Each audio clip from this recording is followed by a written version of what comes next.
J'ai eu l'accompagnement, j'ai un service, j'ai de la note. Ah oui, c'était ça, pardon. Ça y est, ça me revient. Le truc incoupable. Tu vois.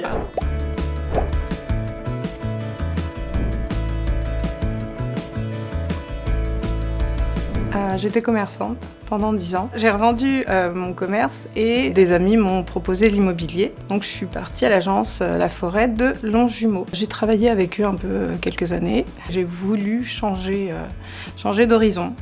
J'ai choisi de me tourner vers le courtage. C'était intéressant, mais l'immobilier m'a beaucoup manqué. On avait moins le relationnel, il y avait moins de contact avec clients, il y avait moins d'esprit challenge qu'on peut retrouver dans l'immobilier qui est très agréable. L'entrepreneuriat me manquait aussi. J'ai eu envie de redevenir mon propre patron.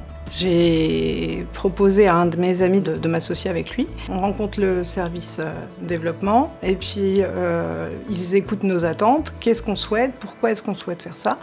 Et ensuite ils nous disent voilà, de quelle manière ils peuvent nous accompagner.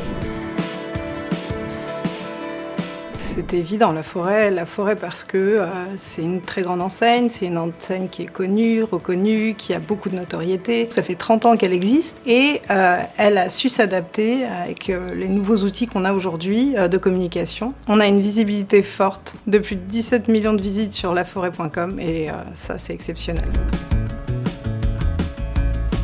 La force du réseau, c'est aussi d'avoir ces formations qui nous donnent des moyens d'avancer avec nos équipes. Tu vois un petit peu tout. Tu vois effectivement le pilotage de ton agence, tu vois aussi les difficultés que tu peux rencontrer en termes de manager. Tu rencontres aussi des partenaires dont tu vas avoir besoin. Puis la fac, alors c'est un petit groupe où on est tous au même niveau. On arrive tous avec cette envie d'entreprendre et puis on suit ces 8 semaines tous ensemble à découvrir le métier et c'est des belles rencontres. Ouais.